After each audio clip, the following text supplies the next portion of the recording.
Auzubillahiminash-shaytanir-rajim. Bismillahir-rahmanir-rahim. Assalamualaikum. This is Natik Ali Gohar from Gohar Education. आज हम discuss करेंगे Aga Khan university examination board का secondary school certificate class 9th examination of April May 2017 chemistry paper 1 which is about 25 marks and 25 MCQs. सबसे पहले हमारे पास जो बात करते हैं MCQ नंबर 1 हमारे पास दिया हुआ है which is the branch of chemistry which deals with the study of chemicals and biochemicals phenomena occurring in nature. Chemical या फिर बायोकेमिकल फिनोमिना जो कि नेचर में हो रहे हैं, माहौल में हो रहे हैं, तो हम उसकी बात करते हैं. देखने से हमें मालूम हो रहा है कि नेचर का मतलब होता है एनवायरनमेंट. इसका मतलब है कि यहाँ पर एनवायरमेंटल केमिस्ट्री क्या होगा, इसका करेक्ट आंसर होना चाहिए. ऑप्शंस क्या दिए हुए हैं? Nuclear chemistry, physical chemistry, analytical chemistry and environmental chemistry. Environmental chemistry हमें दिया गया है option, so it would be the best answer and 1 का आंसर जो होगा वो होगा करेक्ट डी. तमाम आंसर्स आपको डिस्क्रिप्शन के अंदर दे दिए जाएंगे. Next question is the sample of hydrocarbon undergoes complete combustion to produce carbon dioxide gas and water. Note, atomic mass of carbon is 12 AMU, oxygen is 16 AMU and hydrogen is 1 AMU. If 8.80 gram of carbon dioxide gas is obtained, then what will be the mass of carbon present in it? आपने बताना है कि अगर एक हमारे पास सवाल कह रहा है कि भाई एक हाइड्रोकार्बन था जो क्या गया, कंप्लीट कंबशन हुई उसकी और नतीजे में as a product carbon dioxide gas और वाटर निकली. कार्बन डाइऑक्साइड गैस जो निकली उसका अमाउंट दे रहा है, कह रहा है कि कार्बन डाइऑक्साइड गैस जो निकली है वो निकली है अबाउट 8.80 ग्राम. 8.80 ग्राम क्या हुआ है, आज की कार्बन डाइऑक्साइड गैस बाहर आई है. और आपसे कह रहा है कि भाई आप मालूम करके बताइए कि how much mass of carbon is present in it. अभी कार्बन डाइऑक्साइड में क्योंकि कार्बन भी है और ऑक्सीजन भी है, तो आपसे सवाल ये कर रहा है कि आप बताइए कि कार्बन इसके अंदर कितना मौजूद होगा. तो कार्बन निकालने के लिए आपको पता है क्या होता है. सबसे पहले मैं देख रहा हूँ कि भाई for carbon in carbon dioxide, तो हमारे पास क्या भाई कार्बन निकालने के लिए कार्बन डाइऑक्साइड से जो बात वो बता रहा है,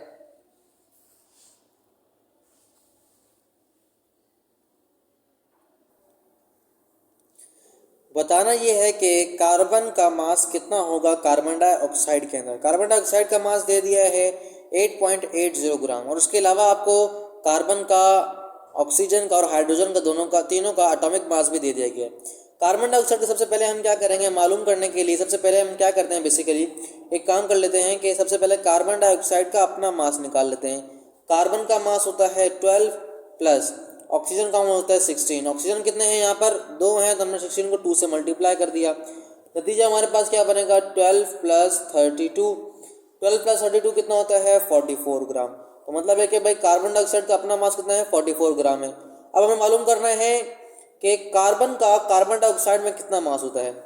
सबसे पहले हम क्या करते हैं, एक आसान तरीका होता है. आसान तरीका हमारे पास ये है कि 8.80 क्या दी गई है, इसका अपना मास दिया हुआ है, इसको हम डिवाइड करते हैं टोटल मास जो हमारे पास कार्बन डाइऑक्साइड निकला, कितना निकला था 44 ग्राम निकला था, जो क्या था इसका मॉलिक्यूलर मास था. हमने मॉलिक्यूलर मास से क्या कर लिया, डिवाइड करा दिया. मल्टीप्लाई बाय अपने कार्बन का जो खाली कार्बन है, इस कार्बन का एटॉमिक मास कितना होता है 12 होता है, इससे मल्टीप्लाई कर दिया. इन तीनों को आप सॉल्व करेंगे तो अगर से एक नंबर आ जाएगा. क्या नंबर आ जाएगा भाई आपके पास एक नंबर आ जाएगा, वो होगा 2.4 ग्राम.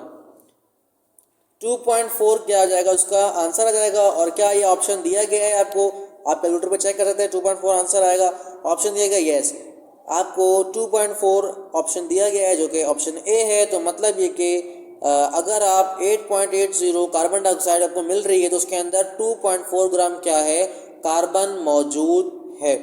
और 2 का आंसर क्या होगा correct, A option is the correct for MCQ number 2. Next one is MCQ number 3, which is a student has to identify the element, mixture and compound in the given substances.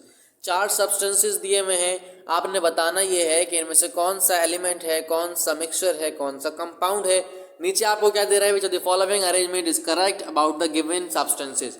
Substances जो दिए हुए इनके arrangements के मुताबिक हमें कुछ बताया गया. सबसे पहले हमारे पास देखो यहाँ पर अगर आप टेबल को देखें तो ऊपर लिखा हुआ है 1, 2, 3 एंड 4 रोमन लैंग्वेज के अंदर.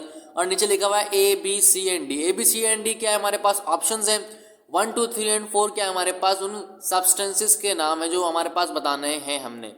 जैसे पहला सब्सटेंस लिखा हुआ है वो अगर हम ऊपर देखें तो लिखा हुआ है mercury, second one is glucose, third one is ammonia and fourth one is brass.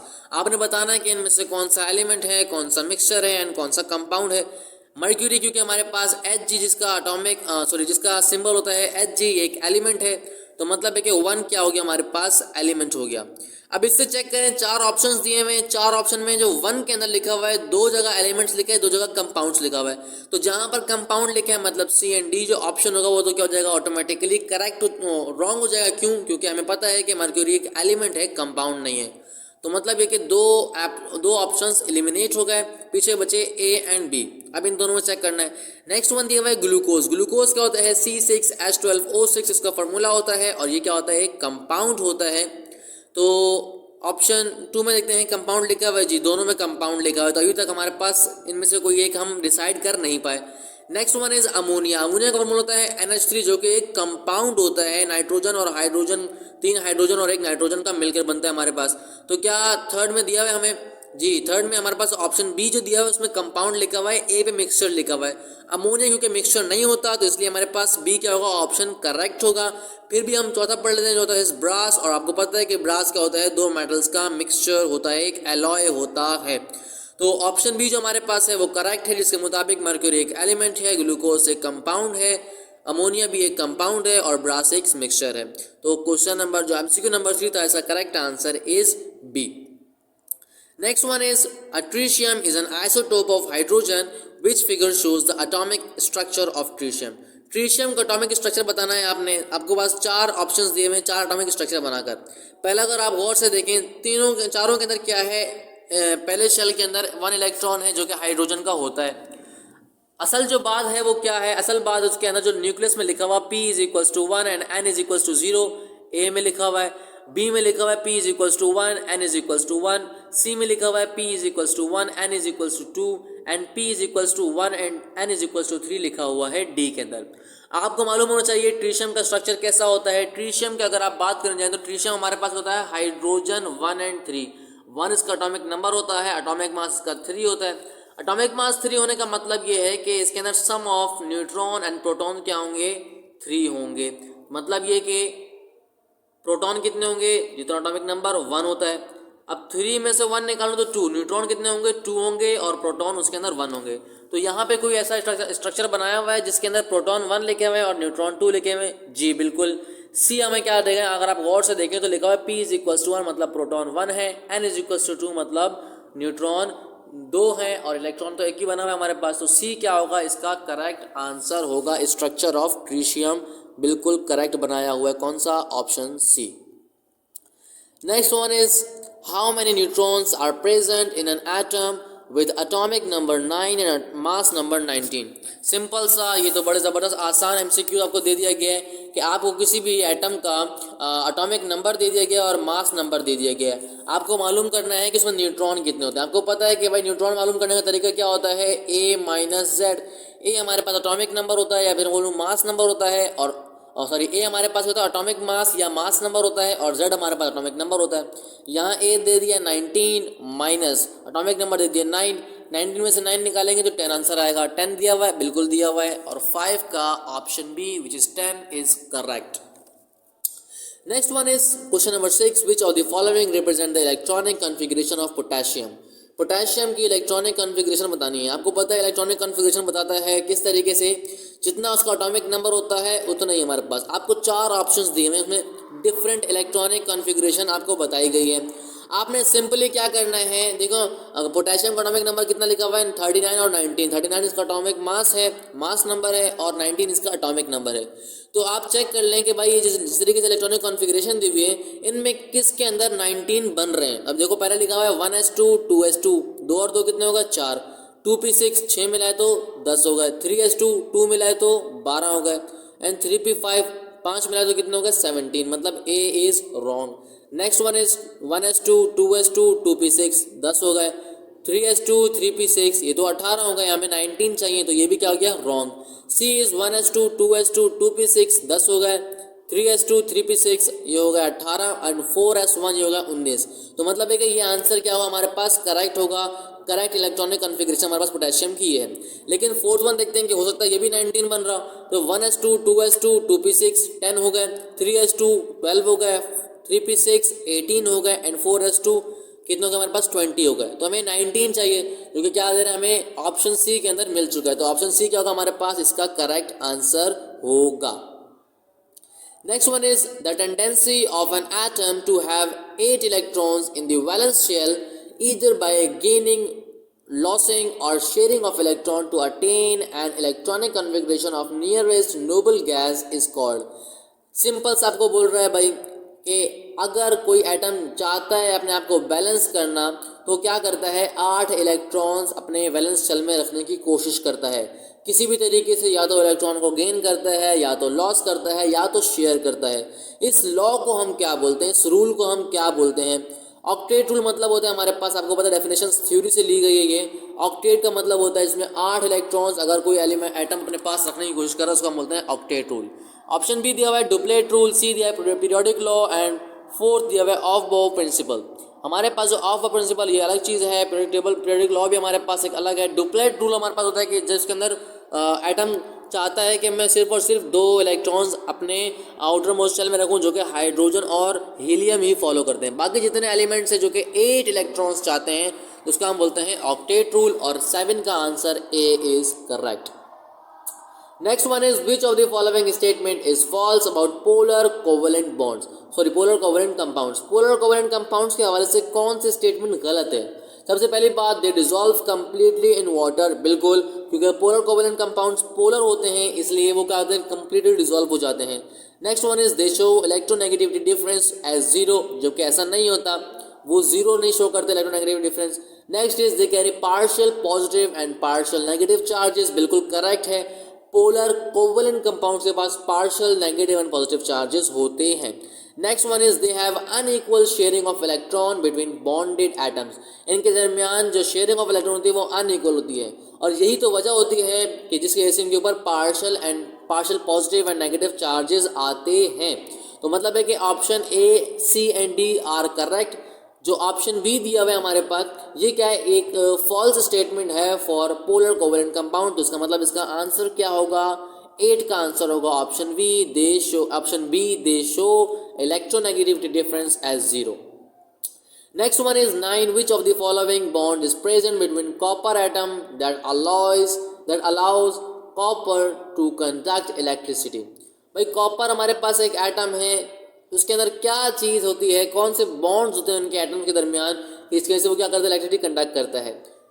Copper क्या है, एक मेटालिक एटम है हमारे पास, तो उनके मेटल्स के दरमियान, इनके जो हमारे पास 2 मेटल्स के दरमियान बॉन्ड बनता है, एटम ऑफ मेटल्स आपस में जो बॉन्ड बनाते हैं उनका हम बोलते हैं मेटालिक बॉन्ड, जो कि फ्री मूविंग ऑफ इलेक्ट्रॉन की वजह से क्या करते हैं, ये इलेक्ट्रिसिटी को कंडक्ट करते हैं। तो जो बॉन्ड होता है इनके दरमियान क्या होता है, मेटालिक बॉन्ड होता है, जो कि ऑप्शन बी दिया हुआ है। Option B is correct answer for MCQ number 9। Next one is the neon and argon are classified as noble gases because they have, भाई नियॉन और आर्गॉन को हम नोबल गैसेज क्यों कहते हैं? पहली बात कि कलर्ड वेपर्स हैं, नहीं। दूसरी बात है कि इनका एटॉमिक नंबर सेम होता है, बिल्कुल गलत। तीसरी बात यह है कि नॉन मेटालिक करैक्टर होता है, या चौथी बात है कि फुल आउटर इलेक्ट्रॉन शेल। असल मसला ये होता है, असल चीज़ ये होती है, इनको हम नोबल गैसेज इसलिए कहते हैं, नोबल एटम्स इसलिए कहते हैं क्योंकि इनकी जो आउटर मोस्ट इलेक्ट्रॉन जो हमारे पास होते हैं वो फिल होते हैं, आउटर मोस्ट सेल जो होता है वो सब कंप्लीट होता है, इसकी वजह से वो क्या करता है, किसी और से रिएक्शन नहीं करता। तो ऑप्शन डी क्या हो गया, इसका करेक्ट हो गया, full outer electron shell. Next one is which periodic trend is observed in moving down the group 7A of the periodic table. ये आपको क्या कर रहा है, रिपीट दे रहे हैं को, आई थिंक 2019 का रिपीट आपके पास है या 18 का रिपीट है, विच इज़ आंसर क्या हमारे पास है, यहाँ पर ऑप्शंस दिए हुए हैं, decreasing reactivity, decreasing boiling point, increasing electronegativity, increasing ionization energy. जब आप ग्रुप 7A के अंदर जाते हैं, नीचे जाते हैं, तो क्या होता है, रिएक्टिविटी कम होती जाती है, क्योंकि सबसे ज़्यादा रिएक्टिव एलिमेंट है वो क्या है, फ्लोरीन है, जो कि ग्रुप 7A का पहला मेंबर है। उसके बाद है फिर क्लोरीन। तो जिस तरीके से नीचे जा जाएंगे जो रिएक्टिविटी है वो क्या हो जाएगी, उसकी कम होती जाएगी। तो ऑप्शन ए क्या होगा हमारे पास 11 का, option A is the correct answer. Next one is 12 in the periodic table the group number of an element shows. जो ग्रुप नंबर होता है वो क्या चीज़ शो कर रहा होता है? वैलेंसी शो करता है, एटॉमिक नंबर शो करता है, नंबर ऑफ शेल शो करता है, या फिर number of valence electrons show करता है। देखें भाई, ग्रुप 1 हो, 2 हो, 3 हो, 4 हो, 5 हो, 6 हो, जो भी हो, वो उसकी वैलेंसी शो नहीं करता। उसके ज़रिए वैलेंसी मालूम होती है, लेकिन वो वैलेंसी शो नहीं करता। एटॉमिक नंबर भी शो नहीं करता और नंबर ऑफ शेल्स भी शो नहीं करता। असल जो चीज़ शो करता है वो क्या करता है? Valence electron. ग्रुप 1A के जितने मेंबर्स होंगे उन तमाम के अंदर आउटर मोस्ट वैलेंस इलेक्ट्रॉन 1 होंगे। ग्रुप 2A के 2 होंगे, ग्रुप 3A के 3 होंगे, 4A के 4 होंगे, 5A के 5 होंगे, 6A के 6 होंगे, 7A के 7 वैलेंस इलेक्ट्रॉन्स होंगे और 8A के 8 वैलेंस इलेक्ट्रॉन्स होंगे। तो हमें क्या शो करता है? ग्रुप नंबर शो करता है number of valence electron, and 12 का answer D is correct. Next one is when few drop of ink are added in water, they slowly start to disperse. The spreading of molecules can be enhanced by increasing temperature. What will be the impact on the molecules when the temperature is increased? Number A is velocity of molecule will increase, pressure of the molecule will decrease. Number C is intermolecular forces of attraction will increase, volume occupied by molecule will decrease. सवाल आपसे कह रहा है कि भाई अगर मैं चंद drop ink के डालूं पानी के अंदर तो क्या हो जाएंगे? डिस्पर्स होना, फैलना शुरू हो जाएंगे।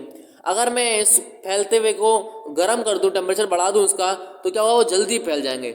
इससे ये ऐसा क्यों हो रहा है? जब मैं टेम्परेचर बढ़ा रहा हूँ तो वो मॉलिक्यूल जल्दी क्यों फैल रहे हैं, जल्दी क्यों डिस्पर्स हो रहे हैं? वजह क्या है? क्योंकि जब मैं टेम्परेचर बढ़ाऊंगा तो उनकी काइनेटिक एनर्जी बढ़ जाएगी। जब काइनेटिक एनर्जी बढ़ेगी तो मॉलिक्यूल ज़्यादा मूव करना शुरू हो जाएंगे, मीन्स है कि इनकी वेलोसिटी बढ़ जाएगी। जब वो वेलोसिटी बढ़ जाएगी तो ऑटोमेटिकली वो दूर दूर तक और जल्दी मूव करेंगे और जल्दी क्या हो जाएंगे? वो डिस्पर्स हो जाएंगे। तो इसका ऑप्शन ए क्या है? The velocity of molecule will increase is the correct option. 13 का A answer is correct. Next one is 14। Plastics are amorphous solid because they. Plastic amorphous solid होता है क्यों? क्योंकि they have sharp melting point. बिल्कुल गलत। They can be broken along definite planes. ऐसा नहीं होता, ये तो क्रिस्टलाइन सॉलिड की हमारे पास प्रॉपर्टी है। They are maintain a 3 dimensional geometrical shape, ये हमारे पास क्रिस्टलाइन सॉलिड्स की प्रॉपर्टी है। Next one is posses a irregular arrangements of particle. जी हमारे पास करेक्ट ऑप्शन है कि अमॉर्फस सॉलिड हमारे पास वो होता है जिसके अंदर इर्रेगुलर अरेंजमेंट्स होती है पार्टिकल्स की। तो option D for MCQ number 14 is correct, which is they possess an irregular arrangement of particles. Next one is the gas law, which shows the relationship between volume and pressure at constant temperature was presented by Robert Boyle, Henry Moseley, Jacques Charles and Thomas Graham. Simple सी बात है, volume pressure का law बता रहा है, theoretical question है, कोई hard and fast इसमें बात नहीं कर रही।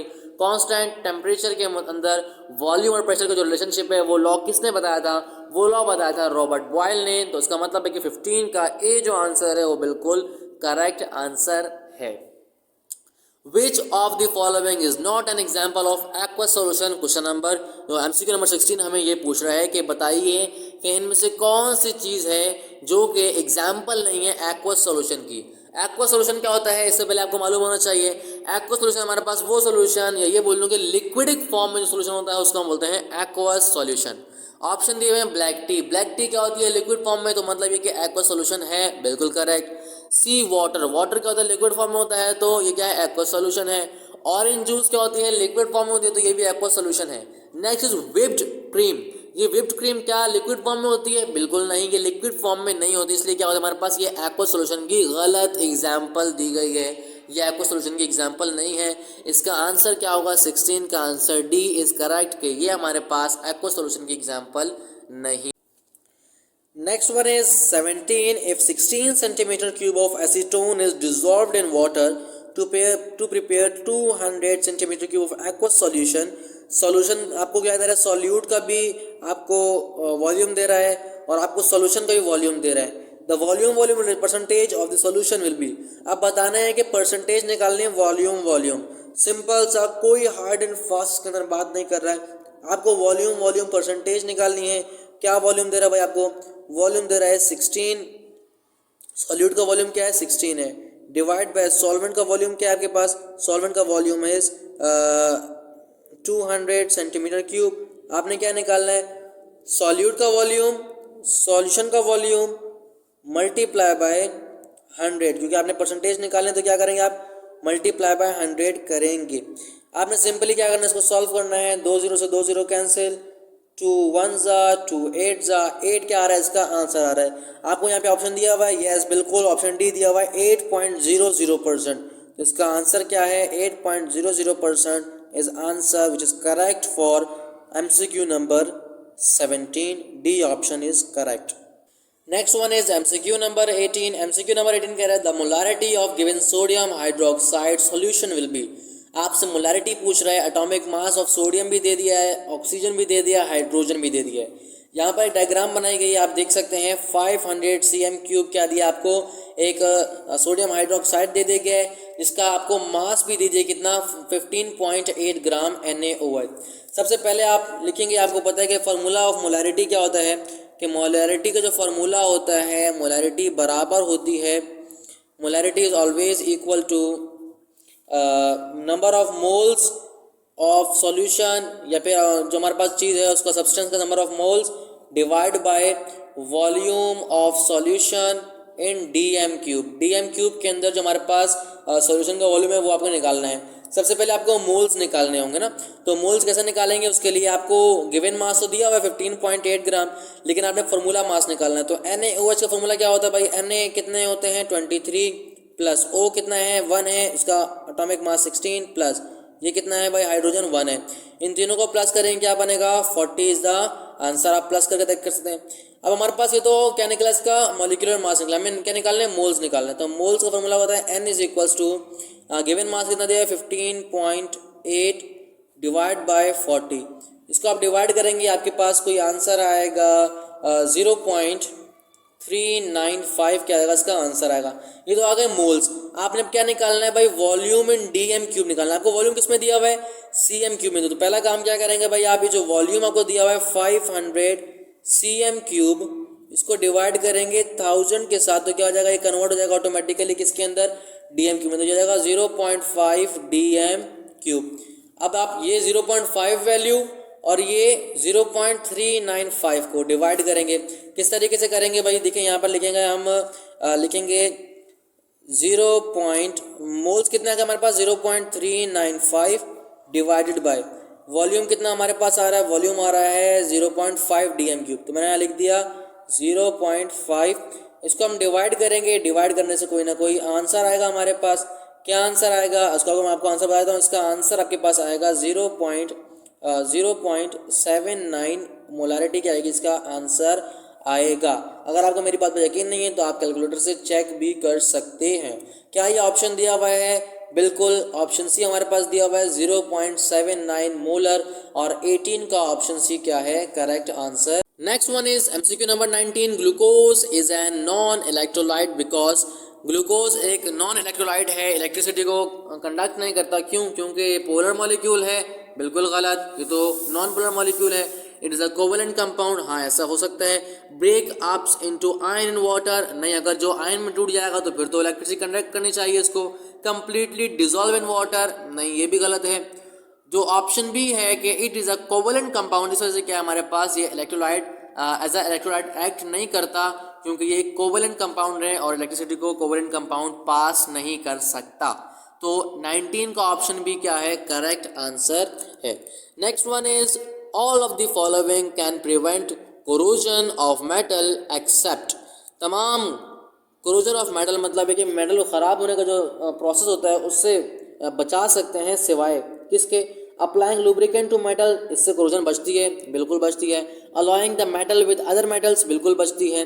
Dipping the metal in aqueous salt solution, बिल्कुल हमारे पास क्या होते हैं बचती है। Covering of metal, covering the metal with more reactive metal, अगर मैं मेटल को क्या कर लूँ, कवर कर लूँ किसी और रिएक्टिव मेटल से, तो क्या हमारा मेटल बच जाएगा, पहले बिल्कुल बच जाएगा।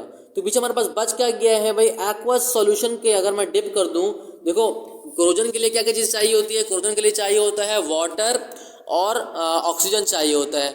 अब एक्वस सॉल्ट सॉल्यूशन मेरे पास है, क्योंकि उसमें वाटर भी है ऑक्सीजन भी है, तो क्या होगा ऑटोमेटिकली अगर मैं मेटल को डिप करूँगा तो उसमें अलग कोरोजन हो जाएगी। तो ये हमारे पास मेथड क्या है, गलत मेथड है फॉर प्रिवेंटिंग कोरोजन। तो हमारे पास का 20 का ऑप्शन सी क्या है करेक्ट आंसर है। Next one is 21 which is a voltaic galvanic cell is an electrochemical cell which option A is convert electrical energy into chemical energy, generate electricity through spontaneous redox reaction, comprises of two electrodes made up of same inert metal, consist of positively charged anode and negatively charged cathode। तो भाई आपको ये MCQs भी दोबारा क्या कर रहा है, आपको रिपीट कर रहा है, ये पहले भी 2018 या 19 के अंदर आ चुका है। और इसका आंसर क्या हमारे पास सिंपल है, वोल्टेज जो हमारे पास सेल होता है वो क्या करता है, इलेक्ट्रिसिटी को जनरेट करता है बाय स्पॉन्टेनियस रिडॉक्स रिएक्शन, मतलब है कि रिडक्शन रिएक्शन और ऑक्सीडेशन रिएक्शन दोनों एक साथ हो रहे होते हैं वक्त में, और इसकी वजह से क्या होती है, जो इलेक्ट्रिसिटी जनरेट होती है वो हमारे पास किसके अंदर होता है, वोल्टेक सेल में, इसको हम गैल्वानिक सेल भी कहते हैं। तो 21 का ऑप्शन बी क्या है, करेक्ट आंसर है। Next one is the shape of non-metal cannot be changed by hammering because they are brittle, ductile, malleable, electronegative। भाई अगर मैं नॉन मेटल को हैमर से मारूंगा तो उसकी शेप चेंज होगी, बल्कि वो क्या हो जाएगा, ऑटोमेटिकली टूट जाएगा। क्यों? क्योंकि वो क्या होता है, ब्रिटल होता है। मैलिएबल होते हैं हमारे पास, जो क्या कर सकते हैं भाई, हम इनको तोड़ सके। डक्टाइल का मतलब है कि हम उसको क्या कर सकें, वायर की फॉर्म में ला सकें। नॉन मेटल तो ऐसे नहीं होते। इलेक्ट्रोनेगेटिव की बात तो यहाँ पर है ही नहीं, ठीक है। हम यहाँ पर फिजिकल बात करें तो ब्रिटल हमारे पास वो चीज़ होती है जो कि हम अगर कुछ मारे तो टूट जाएंगे, इसलिए हम इसको चेंज नहीं कर सकते हैमर से, क्योंकि नॉन मेटल क्या होते हैं, ब्रिटल होते हैं। अगर उनको मैं ज़्यादा से चोट लगाऊं, फोर्स लगाऊं, तो क्या हो जाते हैं, वो टूट जाते हैं, अपनी शेप चेंज नहीं करते। 22 का आंसर ए क्या है, correct. Number 23 is alkali metals are highly reactive because they have. Alkali metals जो हमारे पास होते हैं वो हाईली रिएक्टिव होते हैं, क्यों? They have high ionization energy values, low melting and boiling point, 1 electron in their valence shell या 2 electron in their valence shell। तो हमारे पास भाई अल्कली मेटल वो होते हैं हमारे पास जो ग्रुप 1A के मेंबर्स होते हैं, इनके वैलेंस शेल में एक इलेक्ट्रॉन होता है। क्योंकि एक इलेक्ट्रॉन होता है इसलिए इनको कोई भी इनसे एक इलेक्ट्रॉन जा सकता है, ले सकता है, और ये भी किसी को भी एक इलेक्ट्रॉन दे सकते हैं ताकि क्या करें, खुद को स्टेबल कर लें। तो इसलिए हाई रिएक्टिव है, क्योंकि इनके वैलेंस शेल में सिर्फ और सिर्फ एक इलेक्ट्रॉन है। इनको कोई मसला नहीं है कि अपना एक इलेक्ट्रॉन दे दें और ख़ुद को स्टेबल कर लें। ये चाहते ही यही हैं कि वो क्या करें, एक इलेक्ट्रॉन किसी को दें और ख़ुद को स्टेबलाइज कर लें। तो सबसे ज़्यादा अल्कली मेटल इसलिए रिएक्टिव होता है क्योंकि इनके वैलेंस शेल में एक इलेक्ट्रॉन होता है। तो 23 का answer C is correct. Next one is which statement is false about the sodium metal. Sodium metal के हवाले से कौन सी स्टेटमेंट बिल्कुल ठीक है? It is silvery white and soft in appearance. Sorry, हमारे पास फॉल्स बताना है आपने। सोडियम मेटल के बारे में कौन सी स्टेटमेंट गलत है? It is silvery white and soft in appearance, बिल्कुल ठीक, ऐसा होता है sodium metal. It reacts with oxygen to form an acidic oxide. Number C is it forms salt with halogen having NaX formula. It liberate hydrogen gas on reaction with water. Number A हमारे पास जो है बिल्कुल sodium metal की यही property है। Number C हमारे पास जो दिया हुआ है कि भाई हेलोजन से मिला दे तो NaX बनाता है, बिल्कुल ठीक, क्योंकि वो अल्कली मेटल है और वो हेलोजन फैमिली है। दोनों क्या होते हैं आपस में, एक के पॉजिटिव +1 वैलेंसी, एक की -1, तो दोनों मिलकर NaX फॉर्मूला बनाते हैं, बिल्कुल करेक्ट है। अगर मैं इसको वाटर के साथ रिएक्ट कर रहा हूँ तो हाइड्रोजन गैस निकालता है, बिल्कुल ठीक है, ऐसा ही है। तो हमारे पास जो ऑप्शन भी देखे, it reacts with oxygen to form an acidic oxide, ये गलत है। हमारे पास जब ये ऑक्सीजन से रिएक्ट करे तो बेसिक ऑक्साइड बनाता है, एसिडिक ऑक्साइड नहीं बनाता, इसलिए ऑप्शन बी जो हमारे पास है वो करेक्ट होगा। ये फॉल्स स्टेटमेंट है अबाउट सोडियम मेटल, तो 24 का B is correct. Next MCQ which is 25, which is the last MCQ. Which of the following is true about when ionization energy of sodium metals are compared with magnesium metal? Ionization energy हमारे पास है, उसमें आपने क्या किया गया, इसको compare किया है इस टेबल के अंदर। फर्स्ट आयनाइजेशन एनर्जी और सेकंड आयनाइजेशन एनर्जी। पहले बात कर लेते हैं कि आयनाइजेशन एनर्जी बेसिकली क्या होती है। आयनाइजेशन एनर्जी हमारे पास वो एनर्जी जो दरकार होती है किसी भी एटम को अपने वैलेंस शेल इलेक्ट्रॉन को बाहर निकालने के लिए। अब एक बात दिमाग में रखें, यहाँ पर दो हमारे पास क्या हो रहे हैं, मेटल्स यूज़ कर रहे हैं हम। पहला मेटल है सोडियम, इसके वैलेंस इलेक्ट्रॉन कितने हैं, वैलेंस शेल में 1 इलेक्ट्रॉन है। जबकि दूसरा हमारे पास है मैग्नीशियम, इसके वैलेंस शेल में 2 इलेक्ट्रॉन्स हैं। फर्स्ट आयनाइजेशन एनर्जी मतलब है कि पहली एनर्जी जो रिक्वायर्ड होगी वो सोडियम को ज़्यादा रिक्वायर्ड होगी या मैग्नीशियम को, क्योंकि मैग्नीशियम के सेल में आउटर मोस्ट शेल में 2 इलेक्ट्रॉन्स हैं। तो मतलब है कि ये 2 इलेक्ट्रॉन्स क्या कर रहे हैं, मूव कर, 2 इलेक्ट्रॉन अट्रैक्ट हो रहे हैं न्यूक्लियस की तरफ, तो इनके दरमियान जो फोर्स ऑफ अट्रैक्शन होगी वो ज़्यादा होगी एज कम्पेयर टू सोडियम, क्योंकि वहाँ पे तो खाली एक ही इलेक्ट्रॉन है। तो इसका मतलब है कि फर्स्ट आयनाइजेशन एनर्जी सोडियम की क्या होगी, कम होगी और मैग्नीशियम की ज़्यादा होगी। अब लेट्स सपोज भाई आयनाइजेशन एनर्जी फर्स्ट हो गई, सोडियम का आखिरी जो इलेक्ट्रॉन था एक वो निकल गया, अब सोडियम के पास 10 इलेक्ट्रॉन रह गए जो कि 8 क्या है उसके वैलेंस शेल के अंदर मौजूद हो गए, जबकि मैग्नीशियम के अंदर 2 थे, एक निकल गया, अब एक रह गया। अब हमारे पास सेकेंड आयनाइजेशन एनर्जी क्या होगी, किसकी ज़्यादा होगी भाई, मैग्नीशियम जो हमारे पास है उसके आउटर मोस्ट शेल में 1 इलेक्ट्रॉन है, तो मतलब है कि उसका निकलना आसान है। जबकि सोडियम के अब जो शेल में इलेक्ट्रॉन बच गए वो 8 हैं, इनके दरमियान फोर्सेस ज़्यादा हो जाएंगी, इस वजह से क्या होगा, इनका निकलना मुश्किल हो जाएगा। तो सोडियम का सेकेंड आयनाइजेशन एनर्जी क्या होगी, ज़्यादा होगी और मैग्नीशियम की कम होगी। तो क्या ये लिखा हुआ है भाई, फर्स्ट ऑप्शन ए लिखा हुआ है सोडियम की आयनाइजेशन एनर्जी जो होगी वो कम होगी मैग्नीशियम से, कौन सी, फर्स्ट आयनाइजेशन एनर्जी, बिल्कुल ये बात तो ठीक लिखी हुई है। अगली बात क्या बोल रहा है भाई कि सेकेंड आयनाइजेशन एनर्जी हमारे पास, मैंने आपको बताया कि भाई सोडियम की ज़्यादा होनी चाहिए मैग्नीशियम की कम होनी चाहिए, तो क्या यही लिखा हुआ है, बिल्कुल यही लिखा हुआ है। तो हमारे पास ऑप्शन ए क्या है, इसका करेक्ट ऑप्शन है 25 का A option is correct, that first ionization energy of sodium is less than magnesium but second ionization energy of sodium is greater than magnesium. 25 का ऑप्शन ए इज करेक्ट। ये था हमारे पास, हमने डिस्कस करा chemistry का 2017 का पेपर 1, उसके अंदर हमने एमसीक्यूज डिस्कस करे जिसके 25 एमसीक्यूज थे 25 मार्क्स के लिए। इंशाल्लाह मुलाकात होगी इस तरह की एक और वीडियो के अंदर। हमारे चैनल को सब्सक्राइब करना मत भूलेगा। आज तक के लिए इतना ही, इंशाल्लाह मुलाकात होगी नेक्स्ट वीडियो में, जब तक के लिए अल्लाह हाफिज़।